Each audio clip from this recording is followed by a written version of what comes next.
Programang ito ay rated SPG. Striktong patnubay at gabay ng magulang ang kailangan. Maaaring may masiselang tema, lengguwahe, karahasan, sexual, horror o droga na hindi angkop sa mga bata. Napakalaki pa rin talaga ng galit nito ni Giselle para sa kanyang anak na si Justine, at hindi nga rin ito makayanan ni Justine kung kaya dito ay magpupunta sa kanyang ina upang ipasa ang kanyang pag-alis sa kumpanya. Subalit sinabi nga ni Giselle dito na hindi na kailangan sapagkat tinatanggal na talaga niya ng kusa ang kanyang anak.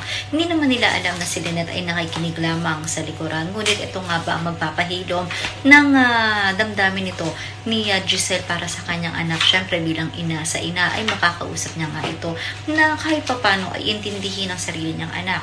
Samantala may magbibigay naman ng isang bulaklak dito nga sa burol ni Moira, at nang hindi nagpakilala ipinakita kung sino at takip-takip nga nito ang kanyang muka.